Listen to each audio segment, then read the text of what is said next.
Dr. Joli Hamilton. Welcome to the show. Hi, thanks so much for having me, Kristen. I really appreciate it. Absolutely. I was so happy to learn more about you and invite you to be on Keep Them Coming. So you are, I'm not going to read your entire bio, but you are a TEDx speaker, you're a best-selling author, you are also an ASECT certified sex educator.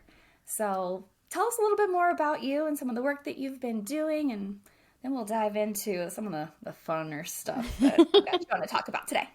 Yeah, so I got into sex education sort of a roundabout way. I didn't even realize that there was a name for what I'd been doing, but I was helping a lot of people when I was a doula, right? And you're invited into the most private area of a person's life, up close and personal.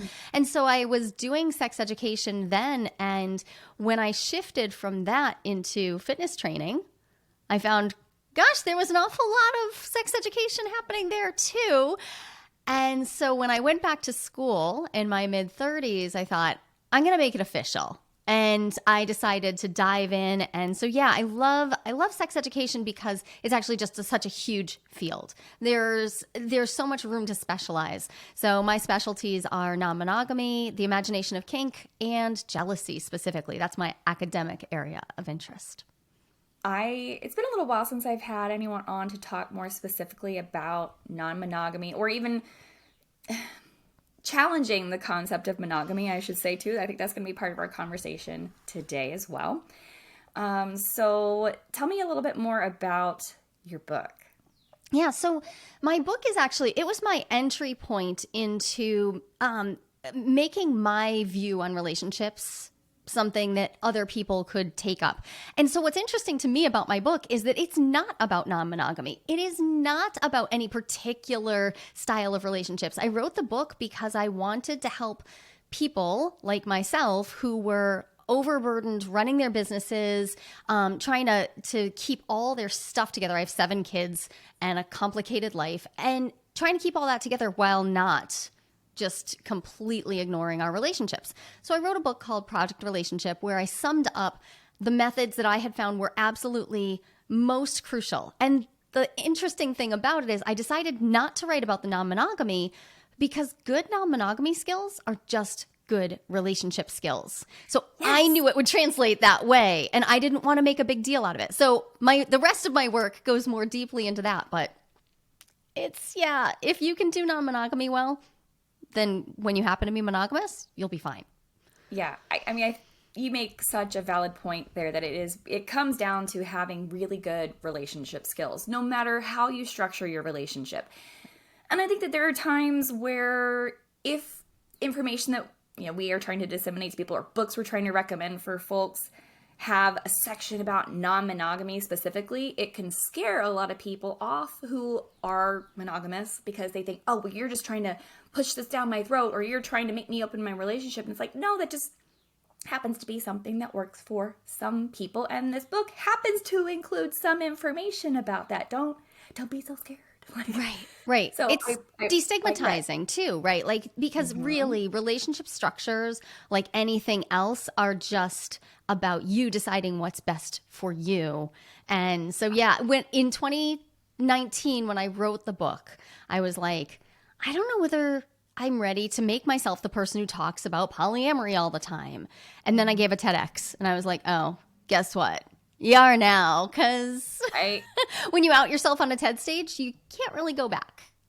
And then the people find you, right? And then the people find you. And that's actually where it made sense. From there, I was like, oh, I'm going to own this.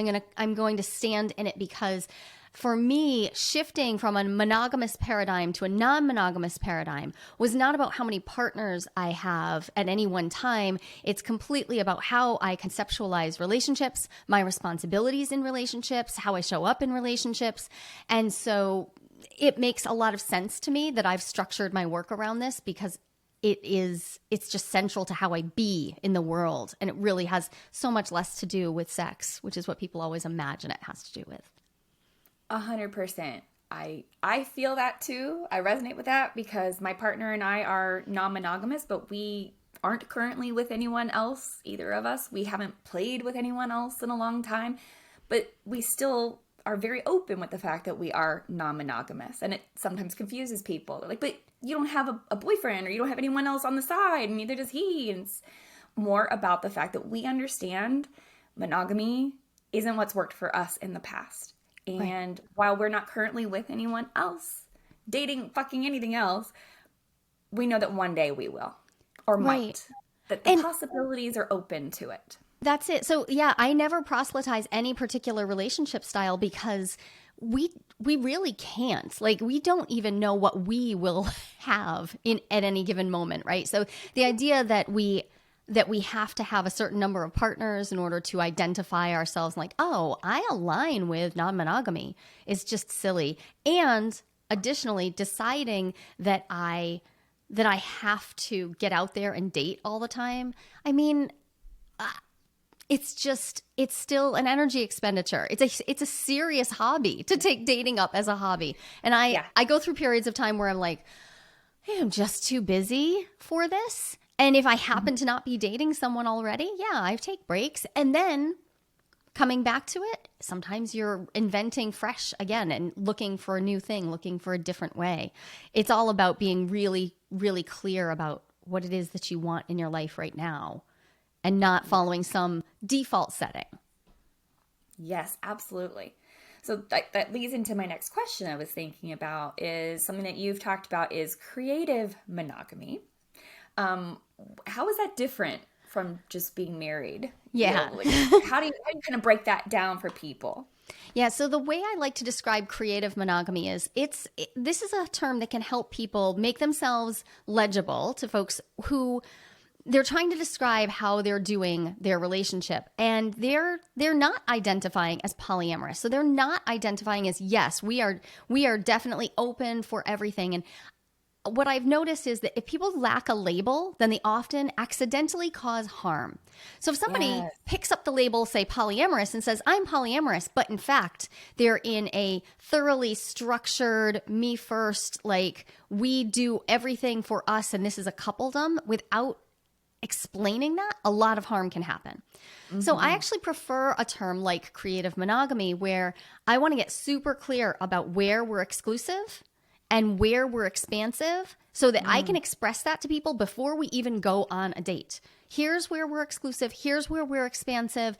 And so for me, for instance, if someone tells me that they are exclusive in the realm of emotional intimacy, I can be a clear no for them. That's totally fine. Because for me, that's like saying we can't be friends. And that just doesn't work for me at the stage of life I'm in. Now, I've been in other stages where I'm like, that's fine. I'm looking for a fuck buddy. We can do this. No problem. So creative monogamy is really just a different way of talking about being open, some version of open that allows people to, you leave the word monogamy in because monogamy implies that there is exclusivity. So now it invites the question, okay, what does this monogamy mean to you? Tell me more. And if we don't do that step in our relationships, we're often going to be causing harm. So I think it's a harm reduction technique in my world. 100%. I love the way you put it. And to also say exclusive versus expansive feels better than what's a yes and what's a no, right? It feels Right, because better sometimes than like labeling it as boundaries. Right, and I might be a yes to casual sex, but that doesn't mean I'm a yes to you. Like, and I like to say, like, where I'm being expansive. So right now, I happen to be in a spot where I'm feeling very expansive in my sexuality. Awesome. That still doesn't mean I'm going to every party or that I'm going to date just anybody who wants to. And it definitely doesn't mean that I'm down to fuck on the first date. But that is how many people will read it. So I have to get really clear about what my expansivity is. And so this is just a way that I help people think across the domains of their relationship and then drill down into, okay, what would that look like? Where would your boundaries still be? So yeah, we get past the yes, no, and into the nuances of how do I want to experience my relating? Love that. You know, one question that I get asked often, because I do work with couples who are trying to explore, or maybe they've already explored some form of creative monogamy or openness, consensual non-monogamy, however you might want to label it.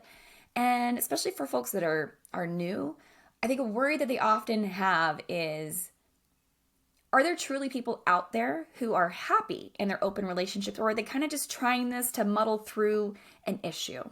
What's your opinion about that? Well, I can always name myself. I mean, I am 14 years into an open relationship that I am extraordinarily like gagging level happy with. Like it actually makes me a little nauseous how disgustingly happy I am. But I love that. I like, yeah, Love that for you. it's a little much. I love that for me too. And I'm also like, oh my gosh, I was that person who did not believe in soulmates. And then I met somebody that I'm like, oh, it fills those criteria. So yes, it's a real thing. Also, I break down non-monogamy. I think that there are three ways people can come to it. They can either be like, feel like this is just their orientation. This is how they've always been. This is part of them.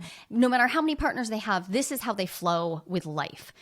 Or people can approach it from a more philosophical perspective. They learn about non-monogamy, they read a few books, they're like, yes, I am down with that. That makes sense to me. I am going to act this way because it feels correct for me. And then there are people who are like, you know what? I could choose this. It feels more like a lifestyle to them. Like I'm choosing this or I'm not choosing this. And they may go through phases of time where they choose one or the other, or they may choose based on what their partner wants because they just don't feel really compelled one way or the other, but they feel like they could be content. And depending on where you fall in that is going to have a lot to do, from my perspective, on how happy, great big air quotes there around happy, how happy you feel in your open relationship. Because if you're making a choice and it's not a choice that's really deeply aligned for you, and you are putting this like as a Band-Aid over a bunch of other unworked wounds in your relationship, then yeah, you're probably not going to experience a lot of relational joy, but you weren't before either. On the other hand, right? So sometimes I ask people, like, if this is not coming from you, what are you expecting it to fix? On the other hand, lately I've been seeing an influx of people showing up in my first calls, right? I do a complimentary call and there they are. And a thing I'm hearing a lot is, so my partner wants to be open. And this is both intriguing to me and scary. I don't feel that coming from my side. Like I'm not feeling compelled to, but I also feel scared and curious. And how the conclusion they're coming to is, well, I can either end this relationship because my person is telling me this is them, this is who they are, and this is how they're going to explore. So I can either end it here, or I can go on this exploration with them. So I either end it here and I don't have them, or I go on this exploration with them. And maybe that will still be an end for us. Maybe it will be a new beginning. Yes. And the people who want to be in that exploration. So I walk people through a year-long process of, okay, let's go explore. Let's learn the ropes. Let's explore. Let's expand. And some of them walk themselves all the way back to what would look like a very typical monogamy, but they've now done it consciously. And some of them find out along the way that they have lots of enjoyment and they love it. And in fact, I see this phenomenon called the flip, where the person who initiated often is like, whoa, this is not what I expected. But the other person is like, hell yes, now I'm full in. So we deal with all of that. And that's just my day to day. So I see it as perfectly normal for people to be suspicious. And yet I can offer you plenty of evidence that there's lots of joy to be had out there. Absolutely. Absolutely. I tell clients the same thing. Like anecdotally, I can totally provide you all sorts of examples, but also like happiness is very subjective. Right. So I try to often walk them down, well, what do you think happiness really looks like? And as you say, you kind of walk them through what I call like the 3-door option. You can do nothing. I mean, Right. You're already not working out right now as you are. You can make some changes, which could be opening this up and having some really serious conversations about what that looks like, what feels safe, where do you want to be expansive, or you walk away. Right. Right. And yet it's so important at door number 2. I always tell people, like, if you can get yourself into consent for being in the exploration so that you have self-consent to explore without, and this is where it gets really, really sticky, without either of you deciding that this means you've just converted. This isn't a religion you're converting to. Nobody's stamping your polyamory card. There is no such thing. You get to explore without saying, okay, now we're open and we're never going back, whatever back means. Instead, really, it is about exploring what might relationships be beyond that default setting And how could I reimagine myself? It is so much more about reimagining what you thought you had capacity for. And if you come to a conscious ending through that, well, the thing is, if you're going to end, I'd rather do it consciously. So yeah, to me, there's no reason not to explore that way. And yet, my own first husband left with a full no. It was very, very fast, and it was a full no. I was like, here I am.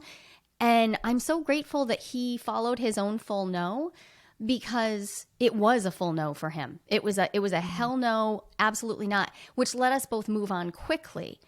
Since he wasn't open to the exploration, I appreciate that he was able to do that and give me that full no. And the sad part is that then it took me years of exploring on my own to be like, what is it that I want? And you make a lot of mistakes exploring from a place of, it could be anything, right? I actually think it's easier to explore from a slightly more constrained container. You can get really creative in a constraint. Oh yeah, when you have too many options, it's overwhelming for people, right? Yeah. So I'm curious, do you think that there are some steps to help people open up their marriage? I mean, there's lots of books out there. We can come back to that in a moment.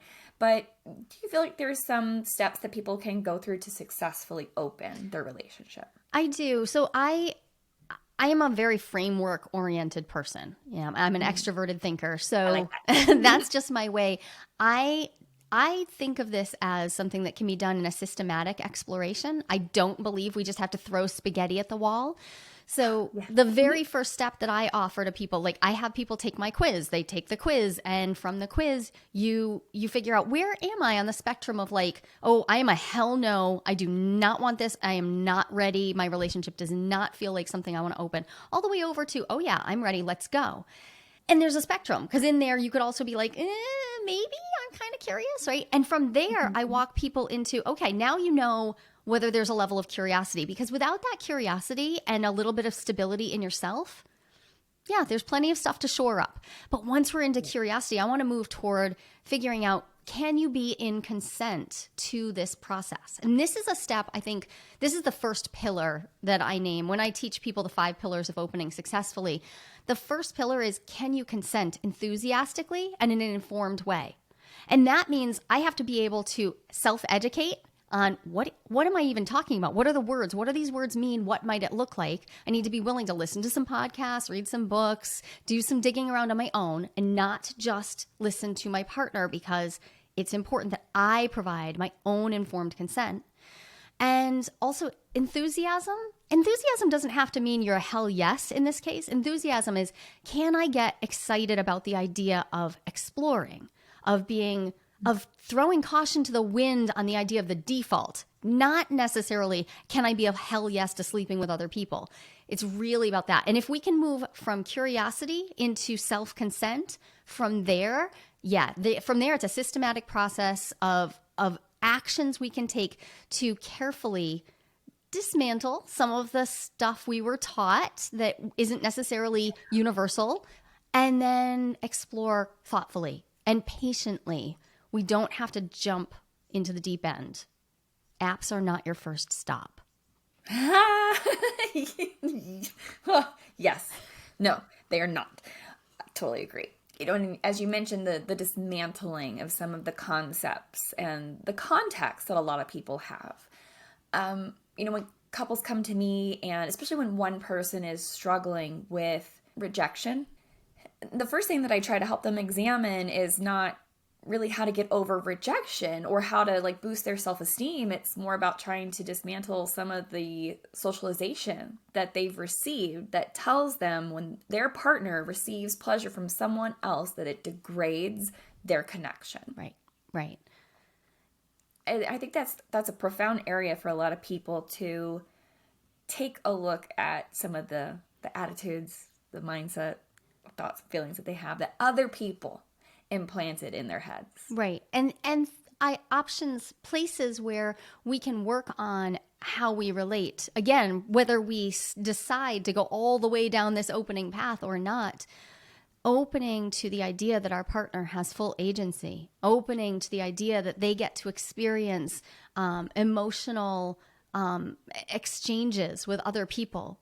Like just that is a huge gain for most people.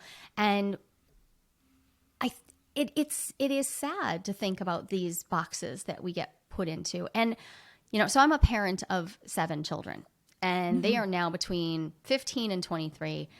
And I think it's fascinating. So these kids have grown up for the last 14 years, so most of their life inside a non-monogamous container, and still I watch them have trouble with this default setting. So it's totally, to me, that's all the proof I need that the default setting is coming. It's reinforced all day, every day from the outside.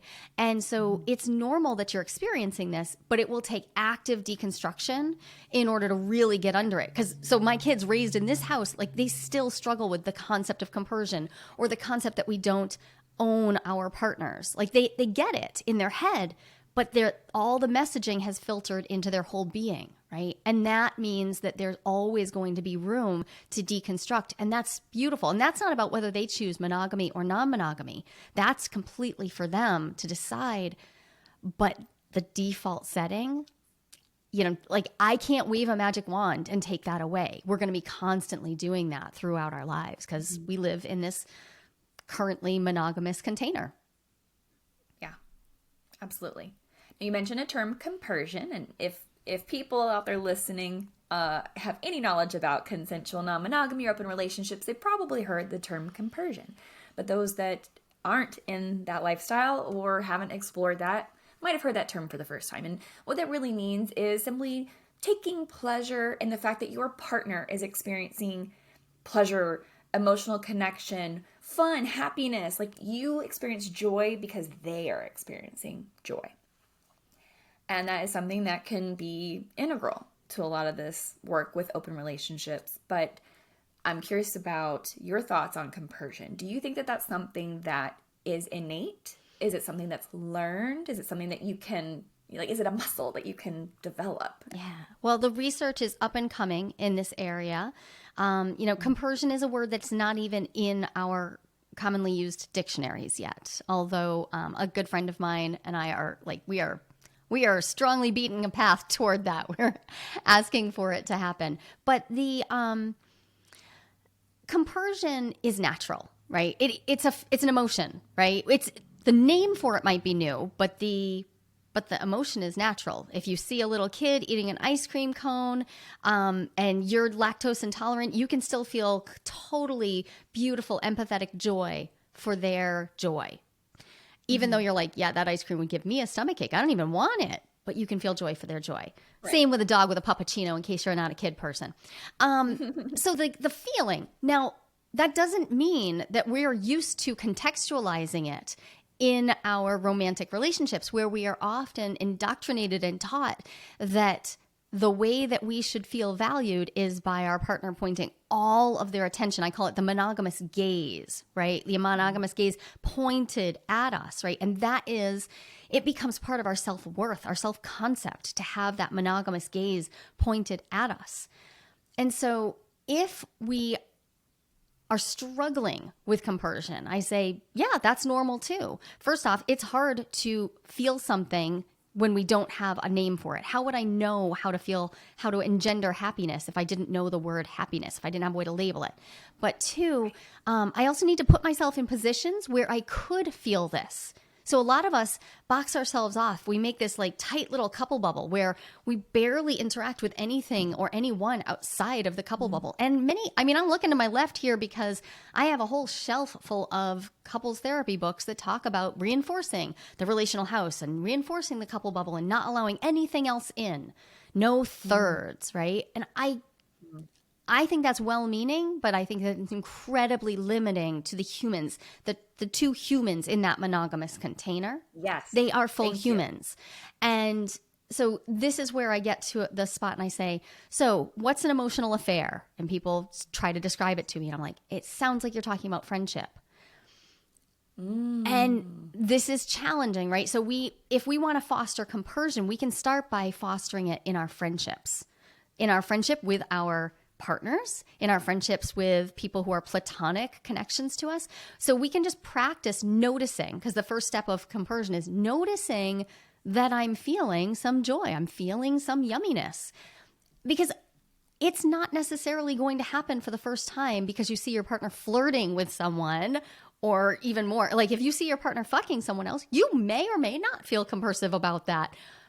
But that's jumping in the deep end again. What if we start with, can I feel joy when my partner is standing across the room at a party and I can see that they're animated and excited and they're describing something I can see from across the room. They are talking about physics, and I know it because of how their whole visage is lit up right now. Awesome.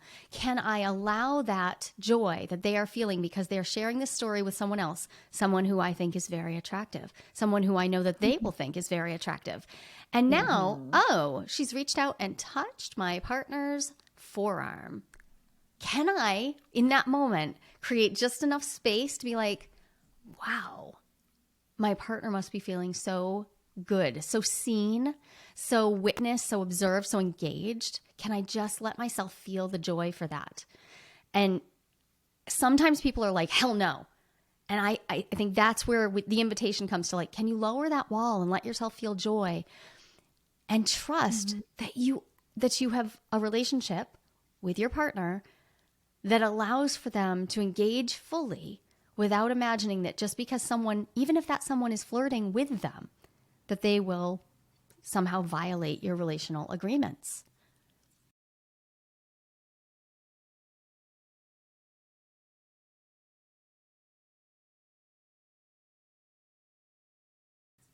Absolutely. All of that. All of that. And something that came up as you were talking about that, I know your area of academic focus is also, it's jealousy. Yeah. Which I don't think that jealousy necessarily is the antithesis of compersion, but it's I think of it as like the activated version of yourself is the understanding, it's the openness, it's the joy, it's what everything that you just described, whereas the not activated, the closed off side is where you get into jealousy and you get into this ownership style of love and feeling like, as you talked about, that couple bubble, that has to be this impenetrable thing that nobody else not only can interfere with, but cannot experience, cannot add to. In trying to sort of close that off to keep people from detracting from your relationship, I think you're also preventing people from adding to your relationship, whether it's in the form of sex, dating, or simply friendship. Right. And even just witnessing, like just allowing your partner to be seen fully. And there's something so beautiful about that. And yeah, because I don't own my partner. And when he's having fun and he's talking about Magic the Gathering with other people and they're having a great conversation, I do have that moment where I'm like, oh, look at him. You know, he's experiencing so much joy with these friends. And even if more women were into Magic the Gathering and found it cute, or he found the right crowd of women to talk to, I would never in a million years want my partner to mitigate what he has to share of his joy, or to filter himself just so that someone doesn't think that it's an opening. Because I have the confidence to know he's always going to come home to me, right. No matter how much someone else flirts with him, guy, gal, or they. I'm the one that he loves, and if he meets someone intriguing, we're just going to have a conversation about it. Right. And there's the trick. Like if we know what our relationship agreements are, which unfortunately the default setting of monogamy does not invite us to make clear agreements. So the first thing we can do to foster more compersion from my perspective is to get clear on what are my relationship agreements? How do I find safety and joy in my relationship? Because if I don't currently know, well, great, there's a place I can start. And from there, if I can now foster my confidence in not just myself, but in my agreements, in my partner, and that lets me know that my relationship is actually secure, rather than some sense of like, I don't know, I'll feel secure when I feel it. I'll just feel it. I always ask people like, how? Tell me how you will know, because a lot of times we're seeking these amorphous feelings without actually identifying how. And that's where I find we close down more and more and more and more and more trying to create some sense of safety that is actually, unfortunately, an illusion. Oh, which we know, because otherwise the divorce rates wouldn't be what they are. We know these are illusory, but it doesn't stop us from seeking them out. yeah. Yeah. Some promise that was in a vow and a piece of paper aren't the actual commitment. No. The commitments come from having conversations. The commitments come from asking questions and gaining understanding, coming from that place of curiosity, like you mentioned earlier. Yeah. So, but let's talk a little bit about jealousy. I do love jealousy. You know, it's one of those things that it can come up in any kind of a relationship. It can come up in friendships, obviously, but when jealousy comes up for people, especially in the early stages of exploring consensual non-monogamy or open relationships, they have so many questions about it, especially about how to prevent it. And there's limited research about open relationships and consensual non-monogamy. So what are some of the things that you think are necessary to help people be open and explore their feelings of jealousy? Because I don't think you can just shove it down. How do you actually explore, ooh, this is what I'm feeling? Yeah, I never seek to cure, crush, kill, or prevent jealousy. I wouldn't seek to cure, crush, kill, or prevent anger or sadness or joy. So it's just another emotion, for one thing. It's just an emotion. It's a label that we use to describe a feeling, and that feeling has purpose. So I don't want to get rid of it, because if it's doing its job, then what it's doing is identifying for me when I feel a threat to a valued relationship. Great. I want that. I want the ability to feel when there is a threat to a valued relationship. Now we have to get clear on, what does it mean to have a threat? Because a lot of us feel jealousy around imagined things rather than objectively happening things. And so right away, I start sorting jealousy. My research is qualitative, so I ask people to go into these rich descriptions of what it's like when they feel jealous. And jealousy is hard to study, because I can't put you in an MRI machine and say, now feel jealous. That's not how it works. Yeah, right. So we're always asking people to remember or to imagine. And that's why when we're reading jealousy research or we're thinking about jealousy, we have to let it be messy. We cannot ask for this to be super neat and crisp and clear. But if I want to work functionally with jealousy, if I want to gain jealousy competence, well, my research tells me that there are ways that people work with this more competently. So in my research with non-monogamous people, I identified, without meaning to, what came out of the research was, there's a process that they work with their jealous feelings, right? There's a jealousy roadmap that they follow. None of them called it that. They weren't even really thinking about it. These are the steps that they were working with it. And it was helping them flow with jealousy as normal, typical, completely fine, while also being horrifying and uncomfortable and nasty, and they didn't want it, right? They let themselves be in that. And so we could talk about the whole jealousy roadmap, which is notice it, name it, narrate the story, navigate your needs, and nurture compersion. But what's really important is to just notice that there are many, many people who struggle with jealousy. And the struggle usually starts with imagining that they shouldn't have to feel it. And so right out of the gate, they start off with, well, they're doing something wrong if they feel they're it. doing something worse. Their partner's doing something wrong if they feel it. So I need you to change what you're doing. I need an external thing to change so that I will feel different. External locus of control, we do have the data on that. It doesn't work very well, right? So if I need someone else to change what they're doing for me to feel different, I'm already at a disadvantage. That said, it doesn't mean that somebody isn't actively doing something to provoke jealousy. Provoked jealousy is a real thing. And jealousy plays a role in somewhere between a third and 3/4 of the domestic violence cases reported in the US right now, depending on which research you're reading. So I don't want to underscore the fact that jealousy can be very real and very tragic if people do not take it seriously. However, mundane jealousy, the kind that shows up when you're like, I don't like this. I don't like how my partner's behaving. I feel icky. That stuff, if we ask our partners to change, but we don't get clear on our relationship agreements, if we just keep dealing with the surface level stuff, we never really get the relational quality that we want. Also, Jealousy can brew within.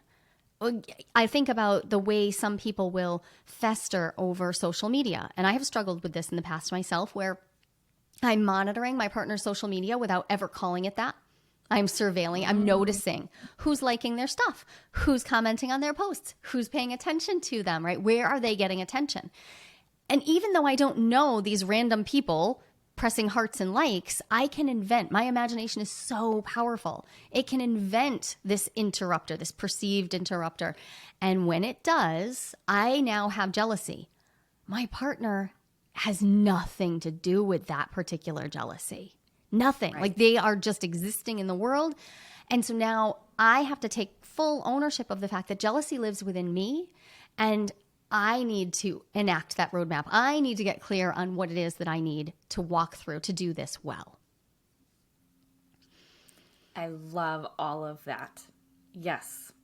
Yes. It's a lot. So I've been studying jealousy for a long time, and I accidentally tattooed the symbol for jealousy on my back a long time ago. So I'm stuck with jealousy forever. So Oh, really? yeah, for other people, you won't necessarily have to deal with jealousy to the degree that I do, but I doomed myself. Here I am.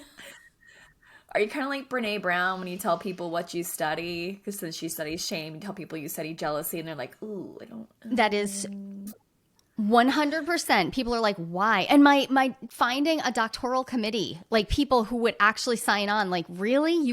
The thing that they would say to me is, you want to think about jealousy every day for the rest of your life, basically. And I was like, yes. Yes, I do. But now, in fact, many years later, I can clearly count myself a jealousy enthusiast. I think that jealousy is a window into the soul. I think that it has great wisdom. It has wisdom not just about how I want to be treated in my relationships, but also in what my childhood wounds are, where I struggle to feel a sense of fairness or equality in my relationships, and then to start questioning, what does that even mean in relationships? Jealousy is one way we can start to deconstruct all of those default settings by just looking at jealousy and really taking full ownership of it and then working with it. I have a lever to work all that stuff. Absolutely. And I'm grateful that you are doing research on jealousy, because not only do I think it will be something that as you are disseminating this information into the ether, that hopefully it can help people down the road, as you say, whether or not it's preventing domestic violence or it's simply enabling people to have happier, healthier relationships, no matter their structure. Because as you say, you really can't prevent jealousy. It's a thing that people really do want to not sit in. They don't want to experience it. They want to avoid it. They want to prevent it. Right. Seriously, that is one of the top questions. How do I prevent jealousy? And I love what you said, because I go, well, you can try, but that's not really the goal. The goal is more of when it comes, how do you process it? How do you talk about it? How do you check in with it and go, okay, what am I really feeling here? And is it because of, like you said, a real threat, or is it a story that I've told myself? Right. And I'm worried about things that haven't even happened yet. Right. And if you have the opportunity to sit with your jealousy and you can bear that feeling, it's worth mentioning that the emotion itself is going to last about 90 seconds. Like that's the emotion itself. But the story, the rumination, the perseverating on it, that can turn into basically being that idea of being a jealous person. When somebody says, I could never do non-monogamy, I'm just a jealous person. I'm like, are you? Interesting. I mean, if you are, great. Then now we know where you have some work that you could do. But it's an emotion like all others. If you're a really angry person, it means that you're feeling the experience of anger and then you're building it basically into an entire personality. So if your personality is over-identified with any one emotion, that's an invitation right there to do the next phase of work. And it won't last forever. I genuinely thought jealousy would take over my whole life. And I study it now, but jealousy as an event, I still feel it. I still get caught in the throes of it. It has its way with me, but it's now no bigger than any other emotion, even though for many people it starts off, and it did for me, feeling like a life and death situation. Yeah. It doesn't have to stay that way. Yes. You're right. Absolutely. And the experience of that emotion, I try to get people to also understand is as you're processing things, you are totally allowed to go through the full range of human emotions, even if at the end of all your logicking through things and trying to figure out how things are actually going to work, you land on a totally different set of emotions.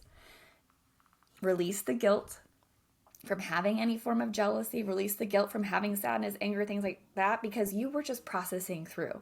And even though that moment you felt those things and now you don't, it was just your process, Right. and it's okay. Right. Acceptance, acceptance, acceptance. Acceptance, yes. Could preach that all day long.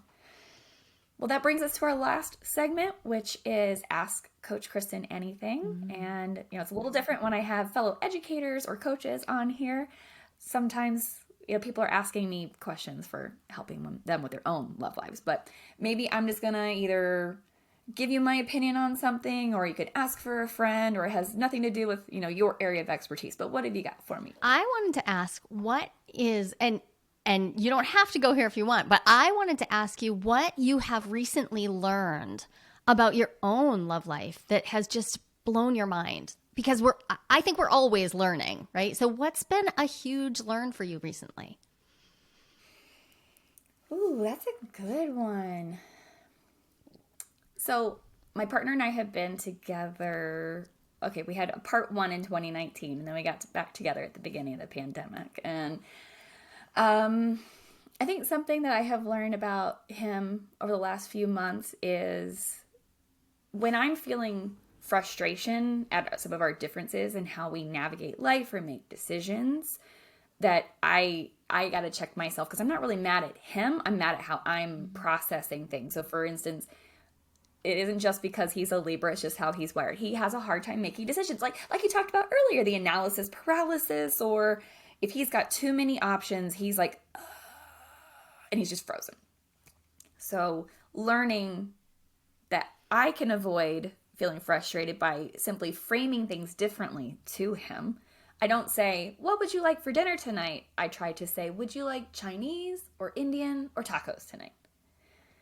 And in trying to also check some of the things that I've done in past relationships, I feel like there's been some important learning lessons just for me, not just about him and about the relationship, but in, trying to respond to him differently than I have other partners in the past, trying to understand how I can, I guess, check my tone.